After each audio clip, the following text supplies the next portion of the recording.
قابل صد اکرام و تکریم معزز بزرگوں، بھائیوں اور دوستوں، السلام علیکم ورحمۃ اللہ وبرکاتہ۔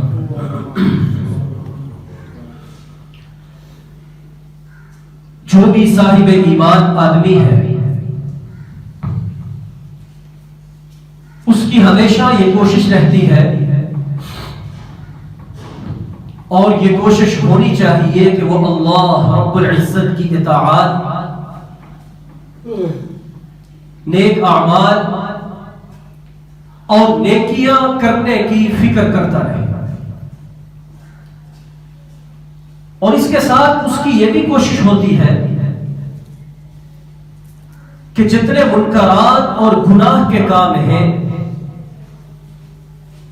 یعنی ہر وہ کام جس سے اللہ تعالی نے منع فرمایا، نبی کریم صلی اللہ علیہ وسلم نے ناپسند فرمایا، اسے چھوڑنے کی فکر کریں۔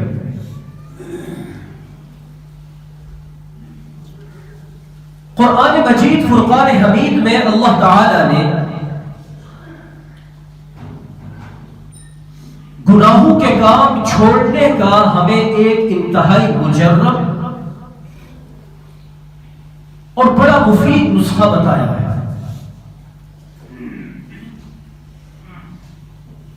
بظاہر تو ہم یہ دیکھتے ہیں کہ الحمدللہ ہر صاحب ایمان کی یہ نیت ہے کہ وہ گناہ نہ کرے، نیکیوں کے اندر سبقت کرے، آگے نکلے، طاعات کی فکر کرے، لیکن نیکیاں ہوتی ہیں اور اس کے ساتھ ساتھ گناہ نہیں چھوٹتے بلکہ گناہ بھی ہوتے رہتے ہیں۔ اللہ سبحانہ و تعالی نے قرآن مجید کے اندر ہمیں یہ حکم دیا کہ اقیم الصلاۃ، نماز قائم کیجیے۔ ابھی ہم جمعہ کی نماز پڑھنے یہاں جمع ہیں، دن اور رات کی 5 نمازیں آپ حضرات اہتمام سے ادا کرتے ہیں، اللہ تعالی کا فریضہ ہے اور دین کا ستون ہے۔ نبی کریم صلی اللہ علیہ وسلم کی آنکھوں کی ٹھنڈک اور آپ کی آخری وصیت ہے، اور اس نماز کو جب ہم قائم کریں گے، اسے اس کے وقت پر پڑھنے کی فکر کریں گے، اس میں کوئی کوتاہی اور جان بوجھ کر تاخیر نہیں کریں گے، تو اللہ سبحانہ و تعالی کا یہ اعلان ہے کہ جب تم نماز قائم کرو گے تو ان الصلاۃ تنہا عن الفحشاء والمنکر، یہ نماز ہر قسم کی فاحش اور منکرات سے روکنے والی ہے۔ فحشاء کہتے ہیں کہ ہاتھوں سے غلط کام کرنا، زبان سے غلط بولنا، دل و دماغ سے غلط سوچنا اور پلاننگ اور پروگرام بنانا، اور منکرات ہر برے کام کو کہا جاتا ہے۔ تو گویا کہ اللہ تعالی یہ ارشاد فرما رہے ہیں کہ جب تم نماز قائم کرو گے تو یہ نماز تمہیں ہر قسم کے گناہوں سے روک دے گی۔ سوال یہ پیدا ہوتا ہے کہ بحمد اللہ ہم میں سے بہت سارے مسلمان بھائی بہنیں ایسے ہیں جو 5 وقت کی نماز ادا کرنے والے ہیں، جماعت کے ساتھ ادا کرنے والے ہیں، فریضہ جمعہ بھی ادا کرتے ہیں، لیکن جب اپنی زندگی پہ نظر دوڑاتے ہیں تو ہمیں پتہ چلتا ہے کہ گناہ ہم سے نہیں چھوٹ رہے، بلکہ گناہ بھی ہم سے ہوتے رہتے ہیں۔ کیوں جی یہ سوال پیدا ہوتا ہے کہ جب اللہ سبحانہ و تعالی نے قرآن میں یہ صاف فرما دیا کہ نماز فاحش اور ہر برائی سے روکتی ہے، تو نماز تو ہم پڑھتے ہیں، تو نماز پڑھنے کے باوجود ہم برائی سے رک کیوں نہیں رہے؟ ہم سے گناہ کیوں ہو رہے ہیں؟ ہم پھر منکرات کی طرف کیوں چل پڑتے ہیں؟ پہلی بات تو یہ یاد رکھیں کہ اللہ تعالی کی کتاب سب سے سچی کتاب ہے، اور کائنات کے اندر سب سے سچی زبان آقا نامدار حضور سرور کونین حضرت محمد مصطفیٰ احمد مجتبیٰ صلی اللہ علیہ وسلم کی ہے۔ یہ ہمارا عقیدہ اور ایمان ہے۔ تو یہ آیت تو سچی ہے، اللہ کے مبارک نبی کی مبارک زبان سے یہ نکلی ہے۔ قرآن کے 21ویں سپارے کی پہلی آیت قیامت تک کے لیے یہ موجود ہے۔ تو پھر اس سوال کا جواب کیا؟ یہ بات آج آپ کو سمجھانے کے لیے میں نے یہ موضوع شروع کیا ہے۔ اللہ تعالی ہمیں اس کی سمجھ آتا ہے، اور سمجھنے کے لیے اللہ تعالی قرآن میں ارشاد فرماتے ہیں کہ سمجھنے کے لیے تمہیں اپنے دل کا برتن سیدھا رکھنا چاہیے۔ القى السمع وهو شہید، اور کان لگا کر بات کو سننا بھی چاہیے۔ بہت دفعہ ایسے ہوتا ہے کہ میں ایک بات یہاں کرتا ہوں، بڑی تفصیل سے کرتا ہوں، کچھ ہفتے 2 ہفتے کے بعد پھر ساتھی پوچھتے ہیں کہ قاری صاحب اس مسئلے پر بھی کبھی بات کریں، حالانکہ وہ میں نے کی ہوتی ہے۔ تو اللہ تعالیٰ جزائے خیر دے بھائی زاہد صاحب کو کہ وہ اس کو ریکارڈ بھی کرتے ہیں، اور آپ حضرات ہماری مائیں بہنیں بیٹیاں وہ بھی یہ بیان سن سکتی ہیں اور انہیں اس کی ترغیب دیا کرے گا کہ یہ ایک اچھا سلسلہ ہے کہ جتنا نیکی کے کاموں کی دعوت میں آپ حصہ دار بنیں گے اتنا آپ کے اجر و ثواب میں اضافہ ہوگا۔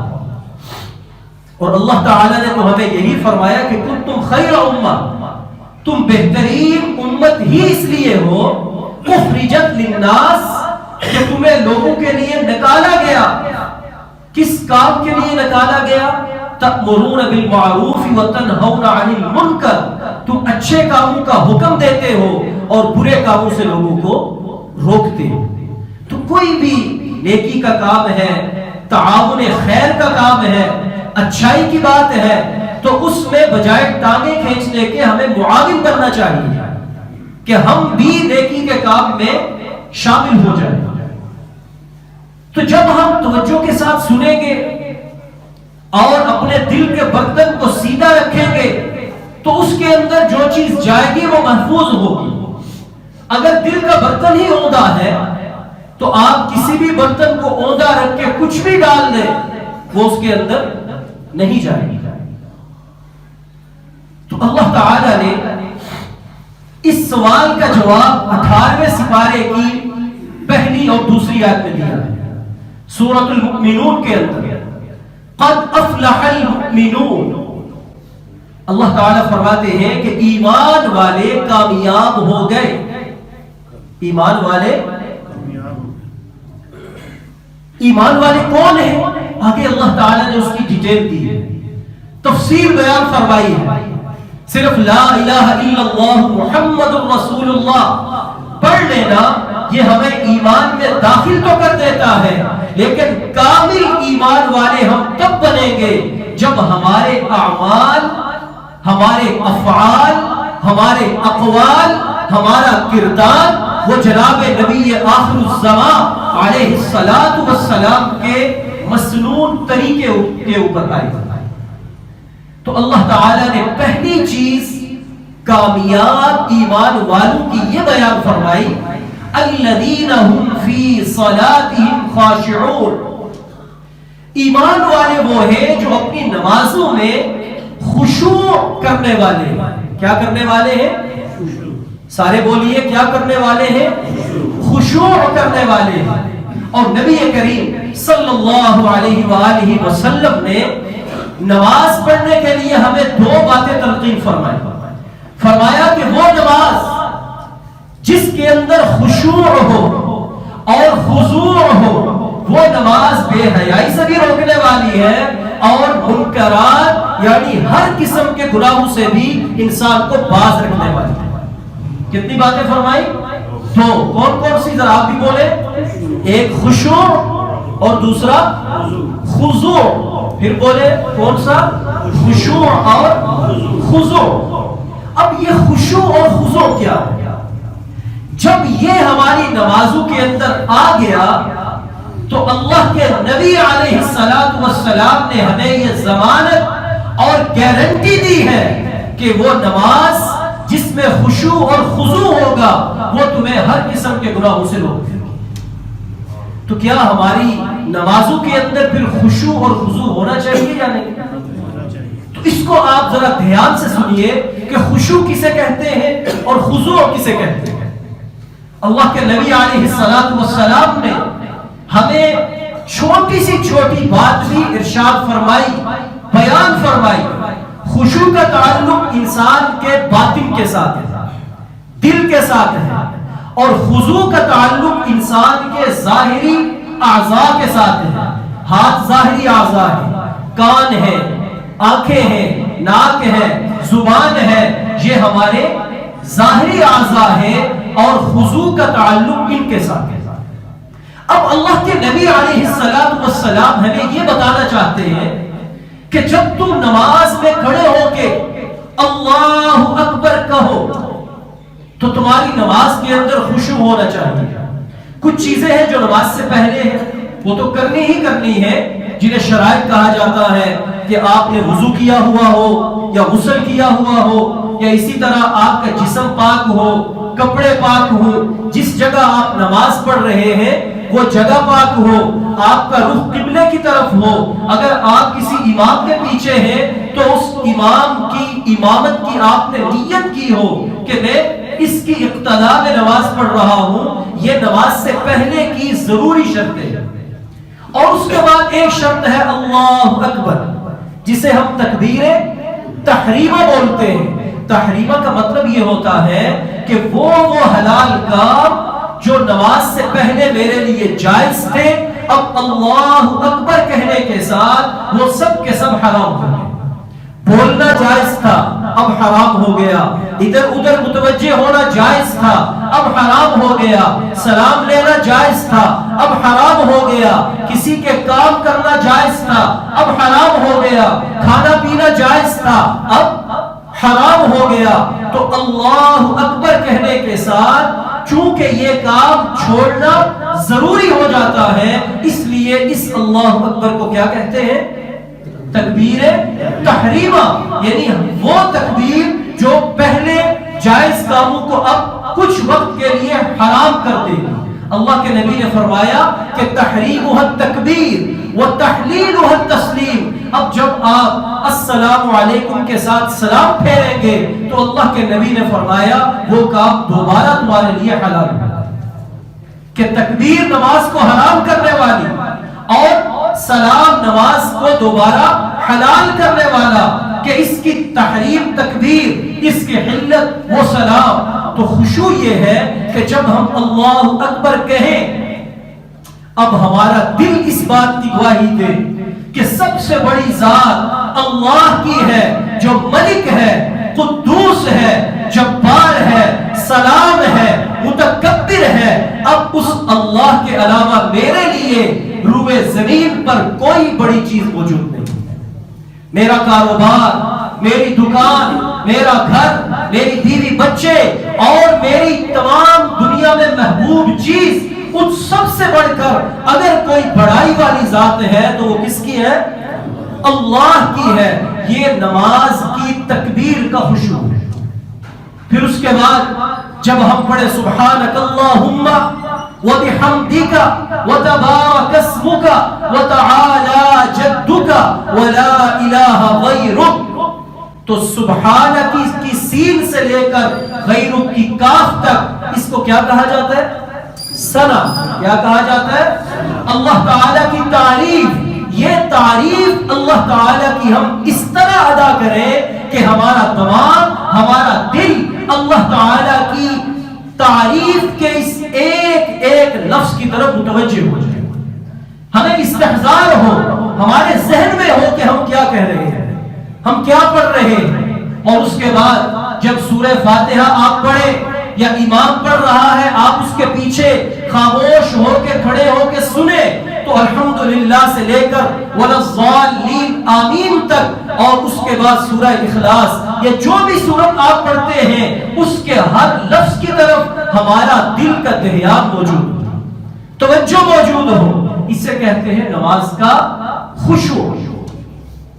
آج حالت تو یہ ہے کہ جب ہم سلام پھیرتے ہیں تو سلام پھیرنے کے بعد بڑی معذرت کے ساتھ اگر امام صاحب آپ سے پوچھیں کہ بتاؤ میں نے پہلی رکعت میں کون سی سورت پڑھی، دوسری رکعت میں کون سی سورت پڑھی، تو بہت سارے مقتدی نمازی ایسے ہوں گے جن کو پتہ نہیں ہوگا کہ امام نے کون سی سورت پڑھی.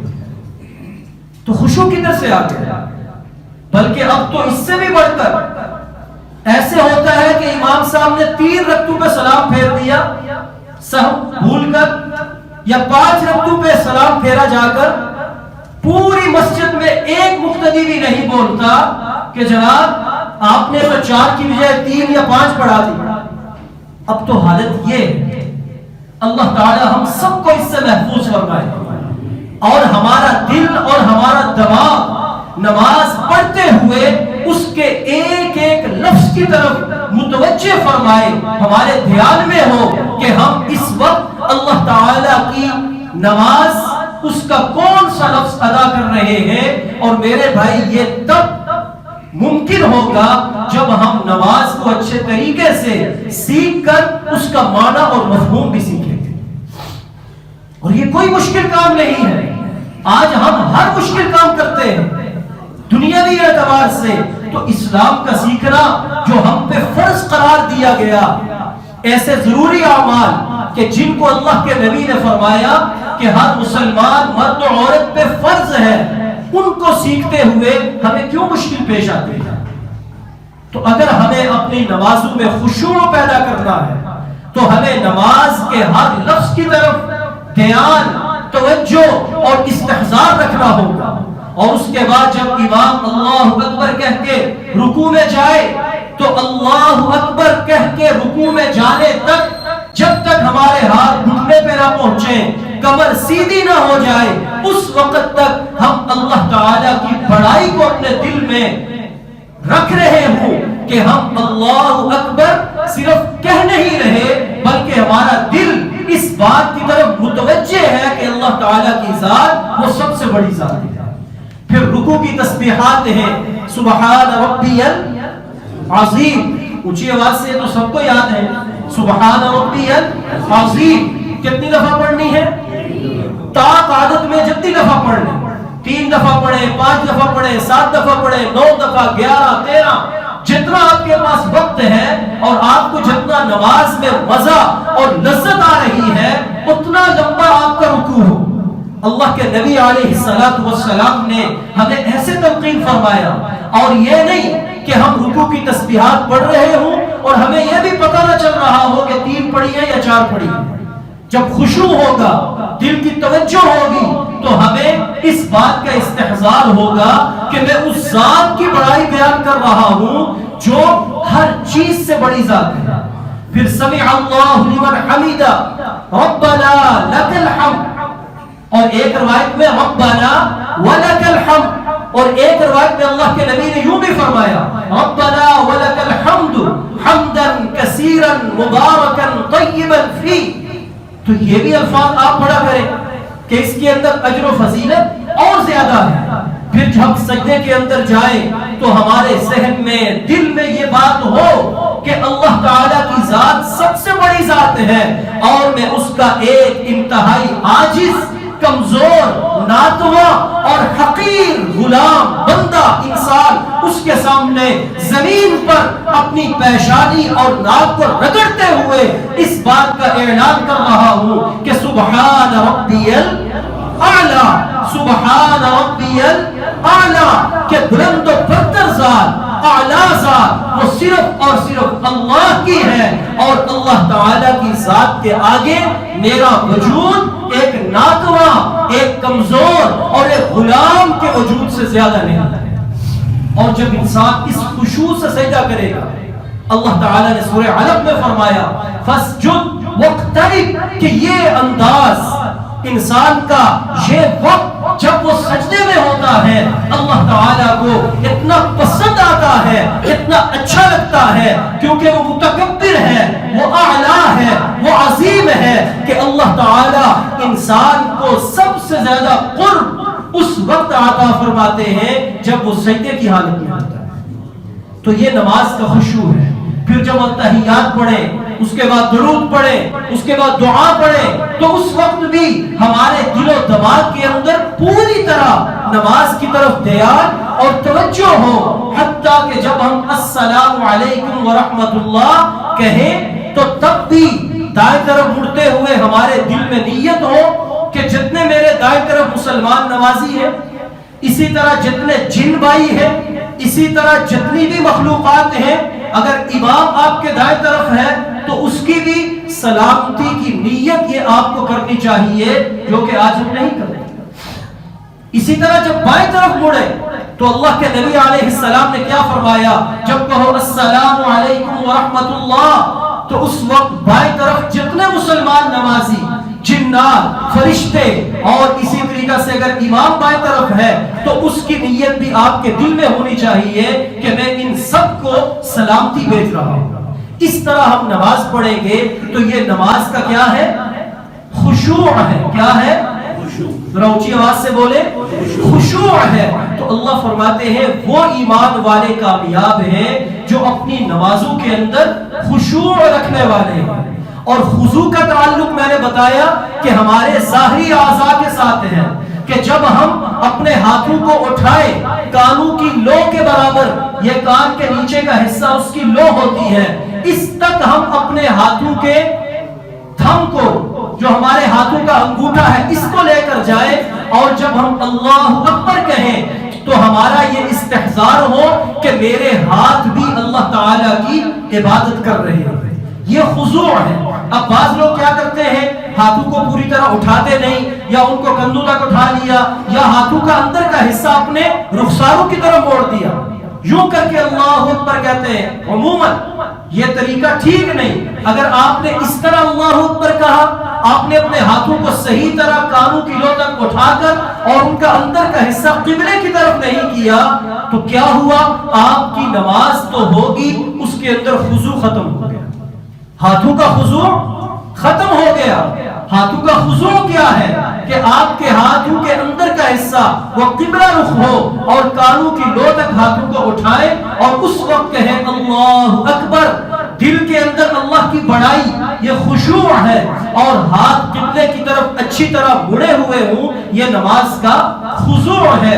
تو اللہ کے نبی نے ہمیں کیا بتلایا کہ تمہاری نماز اللہ کے ہاں تب مقبول ہوگی، اجر و ثواب والی ہوگی، تمہیں برائیوں اور منکرات سے بچانے والی ہوگی، جب اس کے اندر خشوع اور خضوع ہوگا۔ اسی طرح جب ہم ہاتھوں کو باندھیں تو اللہ کے نبی علیہ السلام نے ہمیں طریقہ کیا بتایا کہ اپنے دائیں ہاتھ کی چھوٹی انگلی اور انگوٹھے کا حلقہ بناؤ، بائیں ہاتھ کی کلائی کو پکڑو، اور 3 انگلیاں جو آپ کی ہیں وہ آپ کے بازو کے اوپر آنی چاہیے۔ یہ طریقہ ہے ہاتھ باندھنے کا جو اللہ کے نبی علیہ السلام نے ہمیں بتایا۔ صحیح حدیث کے اندر صحابہ کرام سے مروی ہے کہ ناف کے اوپر اللہ کے نبی علیہ السلام نے اپنے ہاتھوں کو باندھا۔ اگر ہم اس طرح ہاتھوں کو باندھیں گے تو یہ ہمارے ہاتھ باندھنے کا خضوع ہوگا، جس کا حکم اللہ کے نبی نے ہمیں دیا۔ اگر ہم ہاتھوں کو ہاتھوں کے اوپر رکھ دیں گے یا صحیح طرح پکڑیں گے نہیں، اور اسی طریقہ سے جو اللہ کے نبی نے طریقہ بتایا اس پر نہیں ہوگا، تو نماز تو ہو جائے گی، لیکن نماز کے اندر ہاتھ باندھنے میں جو خضوع چاہیے تھا وہ نہیں ہوگی، اور وہ نماز پھر ہمیں منکرات اور فحش باتوں سے نہیں روکے گی۔ اسی طریقہ سے جب ہم رکوع کے اندر جائیں تو اللہ کے نبی نے ہمیں طریقہ بتایا کہ اب تمہارے ہاتھوں کا خضوع کیا ہے کہ اپنے ہاتھوں کو کھول کر اپنے گھٹنوں کو پکڑ لو۔ بعض لوگ ہاتھوں کو اندر کی طرف کر دیتے ہیں، بعض پورا باہر کی طرف کر کے پکڑتے ہیں۔ اللہ کے نبی نے فرمایا کہ پورا ہاتھ کھولو اور اچھی طرح گھٹنے پکڑو، اور اماں عائشہ فرماتی ہیں کہ آپ کی کمر اس طرح سیدھی ہوتی تھی، اس کے اندر خم اور ٹیڑھا پن نہیں ہوتا تھا کہ اگر پانی کا پیالہ اوپر رکھ دیا جائے تو وہ چھلکتا نہیں تھا، اس طرح برابر کمر ہو۔ اور یہ تب ہوگی جب آپ کے بازو رکوع کے اندر سیدھے ہوں۔ اگر بازو کے اندر خم آ گیا تو ہماری کمر بھی سیدھی نہیں ہوگی، تو رکوع کا خضوع ختم ہو گیا۔ اسی طریقہ سے نماز کے اندر اور اعضاء کا خضوع بھی ہونا چاہیے۔ وہ کیا ہے؟ ہمارے کانوں کا خضوع یہ ہے کہ ہم امام کی قرات کو پوری توجہ کے ساتھ سنیں کہ وہ کیا پڑھ رہا ہے، اس نے کون سی آیت پڑھی ہے۔ ہماری آنکھوں کا خضوع کیا ہے کہ جب ہم کھڑے ہوں تو سجدے کی جگہ پہ ہماری آنکھیں ہوں۔ یہ نہیں کہ ہم کھڑے تو اللہ کے سامنے ہیں جو مالک الملک ہے، اور ہماری آنکھیں دائیں بھی دیکھ رہی ہیں، بائیں بھی جھانک رہی ہیں، ہم یہ بھی سوچ رہے ہیں کہ ابھی پیچھے سے کون آ رہا ہے، آواز آ رہی ہے، کان ادھر لگ گئے، اور جب وہ آ گیا تو کن اکھیوں سے اس کو دیکھ لیا۔ یہ ہماری آنکھوں کا خضوع بھی ختم، ہمارے کانوں کا خضوع بھی ختم۔ اور زبان سے جب ہم یہ نہیں استحضار کریں گے کہ ہم پڑھ کیا رہے ہیں تو زبان کا خضوع بھی ختم۔ اسی طریقہ سے جب ہم رکوع میں ہوں تو ہماری آنکھیں دونوں قدموں کے درمیان میں ہونی چاہیے کہ ہم نگاہ وہاں رکھیں۔ جب کھڑے ہوں تو سجدے کی جگہ، اور جب سجدے میں جائے تو ہماری دونوں آنکھوں کی نگاہ وہ ہمارے ناک پہ مرکوز ہونی چاہیے۔ یہ ہمارے رکوع اور سجدے کے اندر نماز کا خضوع ہے۔ جب وہ تحیات کے اندر بیٹھے تو ہماری آنکھوں کی نگاہ وہ ہمارے دونوں رانوں کے درمیان میں ہونی چاہیے، گود کے اندر۔ یہ ہماری تحیات کا خضوع ہے۔